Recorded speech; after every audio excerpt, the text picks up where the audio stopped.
Halo semua, kami dari kelompok 4 mata kuliah Teori-Teori Sosial akan menampilkan hasil video mini riset kami yang berjudul Konstruksi Sosial Identitas Mahasiswa Desa dan Kota di Lingkungan Universitas Negeri Medan.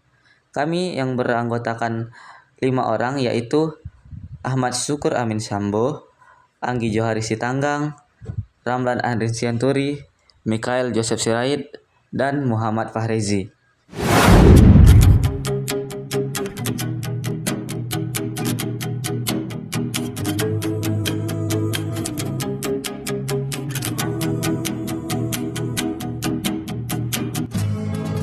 Identitas sosial terbentuk melalui interaksi dan pengalaman individu di lingkungannya. Dalam konteks mahasiswa, identitas sosial dipengaruhi oleh asal daerah, budaya, dan gaya hidup yang berbeda.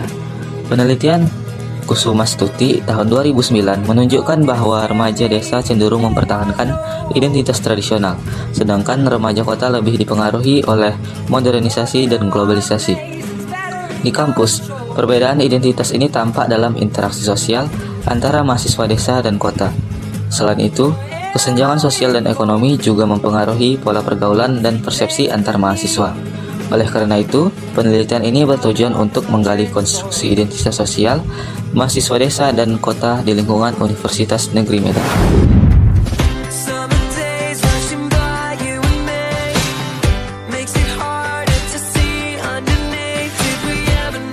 Penelitian ini menggunakan teori konstruksi sosial oleh Peter L. Berger dan Thomas Luckman yang menjelaskan bahwa identitas dan kenyataan sosial dibentuk melalui interaksi sosial dan dipengaruhi oleh lingkungan sekitar. Nah, menurut teori ini, pembentukan identitas terjadi melalui 3 tahap utama. Yang pertama itu eksternalisasi atau pengungkapan ide, pikiran, atau emosi ke dunia luar. Yang kedua itu objektivasi atau pembentukan nilai, norma, atau pengetahuan bersama. Dan yang ketiga itu adalah internalisasi atau penyerapan nilai dan norma tersebut ke dalam diri individu. Nah, teori ini relevan digunakan untuk menjelaskan bagaimana lingkungan kampus mempengaruhi pembentukan identitas sosial mahasiswa dengan latar belakang yang beragam. Penelitian ini kami lakukan di 7 fakultas yang ada di Universitas Negeri Medan, yaitu Fakultas Ilmu Sosial, Fakultas Teknik, Fakultas Matematika dan Ilmu Pengetahuan, Fakultas Bahasa dan Seni, Fakultas Ilmu Keolahragaan, Fakultas Ilmu Pendidikan, dan Fakultas Ekonomi.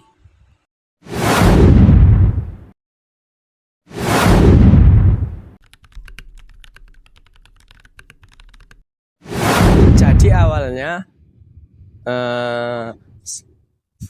saya kuliah, pertama masuk jumpa dengan teman-teman yang berbeda dengan daerahnya. Saya awalnya merasa canggung karena ibaratnya berbeda etnis atau berbeda cara berinteraksi dengan yang lain. Mungkin awalnya canggung dan saya orangnya sangat pemalu sekali.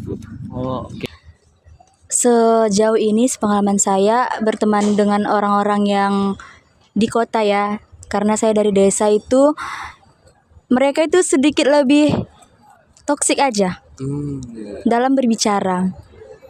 Berbeda dengan kita orang. Iya, berbeda dengan kita yang adatnya itu kan. Jadi di sini orang-orang itu lebih kasar lah gitu bahasa sama itunya, tutur katanya. Berarti di kota ini adatnya kurang lah gitu ya Kak, tutur katanya gitu. Bisa jadi ya.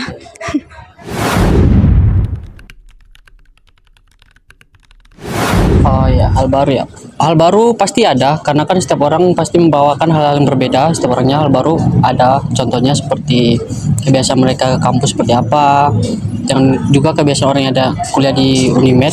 Kan ada juga dari dalam kota, sama yang dari luar kota kan pasti berbeda juga kebiasaannya. Karena perbedaan tempat tinggal dan juga sebagai mahasiswa seperti saya ini yang ngekos kan pasti kebiasaannya berbeda gitu. Oh, hal barunya itu dalam hal belajar gitu. Dalam hal belajar itu, aku jadi kayak jadi lebih senang gitu. Soalnya kan kawan-kawanku di sini, kayak pemikirannya itu lebih luas gitu. daripada aku kayak gitu. Kalau di kampung kan kayak monoton gitu, cuma kerja kelompok, mendengarkan guru ceramah gitu aja, cuma gitu monoton gitu, jadi nggak seru gitu.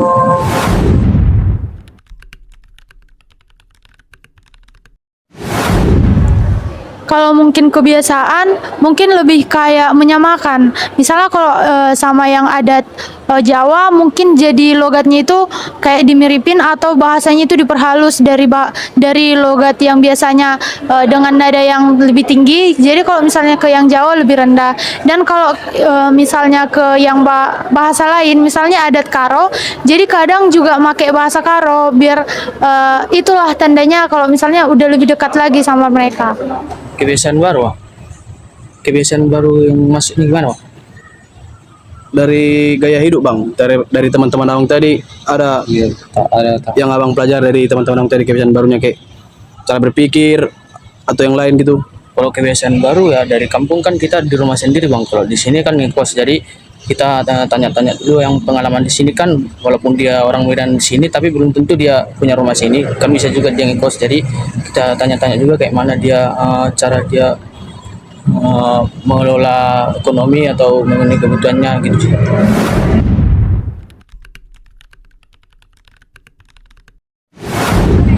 Kalau soal mempengaruhi interaksi sih sebenarnya nggak terlalu sih, tergantung mindset mungkin ya. Mereka kayak kadang perbedaan mindset juga kadang beda.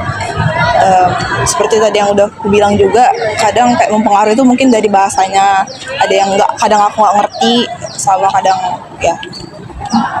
Ya, pada awalnya sih iya, kadang kesalahpahaman secara komunikasi yang berbeda.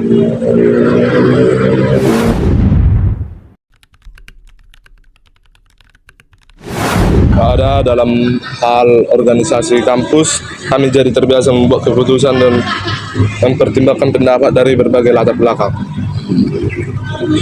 Kalau kebiasaan barunya ya, mungkin cara bicara. Oh, cara bicara itu mungkin kayak sama teman-teman saya itu kadang campur-campur gitu bahasanya dari mereka, terus dari saya juga jadi kayak campur gitu.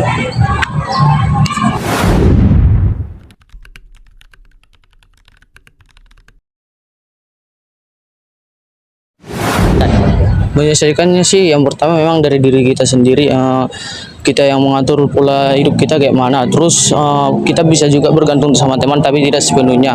Nah terus cara apa tadi bang? Cara menyesuaikannya. Cara menyesuaikannya cukup berteman dengan satu sepemikiran sih bang. Kalau aku bang, yang bisa diajak bertukar pikiran bang. Mungkin untuk menyesuaikan kebiasaan itu lebih ke menerima gimana adat mereka, gimana kebiasaan mereka dengan budaya kita sendiri. Karena kan untuk saling berinteraksi itu harus bisa saling menerima dan ya saling apa ya namanya? Ya saling support gitulah biar bisa hidup di antara masyarakat yang berbeda-beda.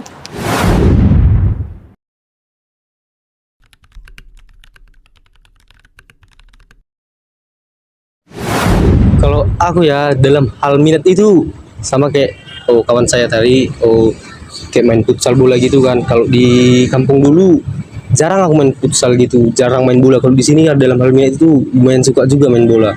Kalau dalam hal bicara itu ada juga, kan ada kawanku tuh orang Nias kan, hal bicaranya itu kayak gimana ya, kayak nggak formal kali gitu, kayak gitulah. Jadi terikut-ikut cara cara berbicaranya gitu. Jadi ada hal yang terikut lah dari teman-teman di sini ya, Bang. Yang saya tiru ada tentunya seperti gaya bicara, seperti dan juga hobi teman saya suka mungkin olahraga atau segala macam itu saya ada ikuti lah gitu.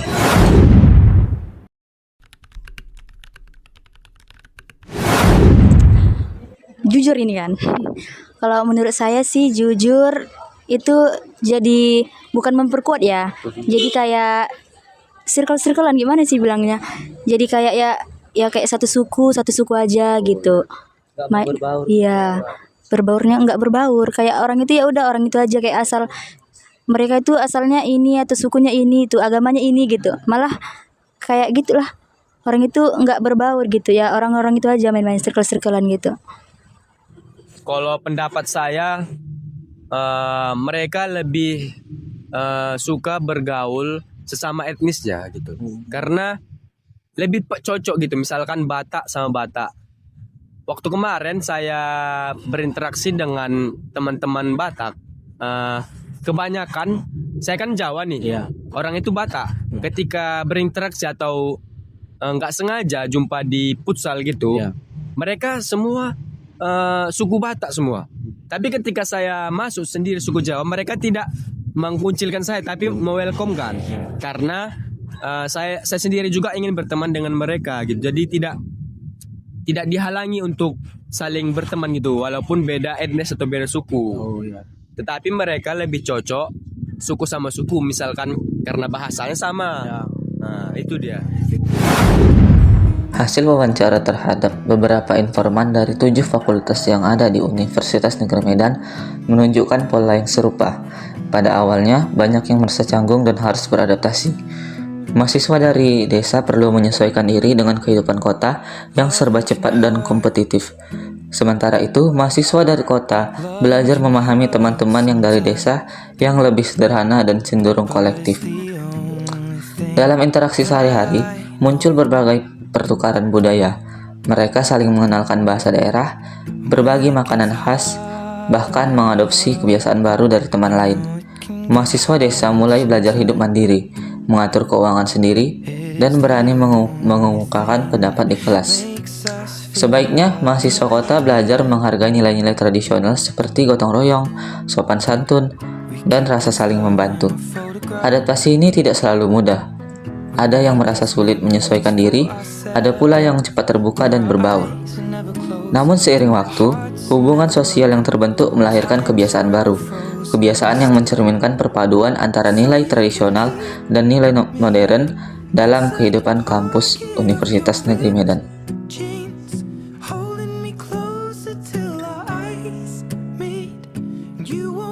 Fenomena ini dapat dijelaskan melalui teori Peter Elberger dan Thomas Luckmann tentang konstruksi sosial dan kenyataan. Menurut mereka, identitas sosial terbentuk melalui 3 proses utama, yaitu eksternalisasi, objektivasi, dan internalisasi. Nah, pada tahap eksternalisasi, mahasiswa mengekspresikan kebiasaan dan nilai-nilai asalnya. Misalnya, mahasiswa desa membawa kebiasaan berbicara sopan dan penuh hormat, sementara mahasiswa kota menampilkan gaya komunikasi yang lebih terbuka dan percaya diri. Mereka mengekspresikan diri melalui cara berpakaian, cara bergaul, dan cara memandang lingkungan sekitar. Tahap berikutnya yaitu objektivasi, yaitu ketika nilai-nilai yang diekspresikan itu menjadi norma bersama di lingkungan kampus. Misalnya, mahasiswa mulai menyepakati bahwa komunikasi yang lebih santun atau kebiasaan berjabat tangan seperti bertemu dengan teman dan dosen. Nah, nilai-nilai ini menjadi bagian dari budaya kampus yang diterima oleh semua pihak tanpa memandang asal daerah. Tahap terakhir yaitu internalisasi, ketika norma dan kebiasaan baru tersebut diserap menjadi bagian dari diri masing-masing mahasiswa. Mahasiswa desa menjadi lebih percaya diri dan adaptif terhadap lingkungan yang modern. Sementara, mahasiswa kota belajar bersikap lebih menghargai dan sederhana. Nah, proses inilah yang kemudian membentuk identitas sosial baru mahasiswa Universitas Negeri Medan. Identitas yang lahir dari pertemuan dan adaptasi antara 2 latar kehidupan yang berbeda. Kesimpulan dari penelitian ini adalah, penelitian ini menunjukkan bahwa identitas sosial mahasiswa di Unimed terbentuk secara dinamis melalui interaksi sosial di kampus. Perbedaan antara mahasiswa desa dan kota bukan lagi menjadi penghalang, melainkan menjadi peluang untuk saling belajar dan membangun karakter bersama. Identitas sosial yang muncul bukanlah cerminan dari asal daerah semata, tetapi hasil proses sosial yang terus berlangsung, yang dimana nilai-nilai lama dan baru bertemu, berpadu, dan menciptakan keseimbangan baru. Kampus dalam hal ini menjadi arena sosial tempat mahasiswa berproses untuk memahami diri sendiri sekaligus belajar menghargai orang lain. Sebagaimana dikatakan Peter Elberger, masyarakat membentuk manusia, dan manusia pun membentuk masyarakat kembali. Begitu pula dengan mahasiswa, mereka dibentuk oleh lingkungan kampus, namun juga secara aktif menciptakan lingkungan itu menjadi interaksi dan kebersamaan mereka sendiri. under the lamppost back on 6th Street, hearing you whisper through the Dari perbedaan, tumbuh pemahaman. Dari interaksi, lahir kesadaran akan arti kebersamaan. Menjadi mahasiswa bukan hanya tentang menimba ilmu, tetapi juga tentang membangun identitas diri melalui hubungan sosial yang manusiawi dan saling menghargai. Pada akhirnya, identitas sosial mahasiswa Unimed adalah hasil dari perjalanan bersama. Perjalanan dari desa dan kota, dari perbedaan menuju persatuan, dari individu yang beragam menuju komunitas yang saling memahami. still. So you can keep me inside the pocket of your ripped jeans, holding me closer till our eyes meet. You won't ever be alone. Wait for me to come home. Loving can heal. Loving can mend your soul.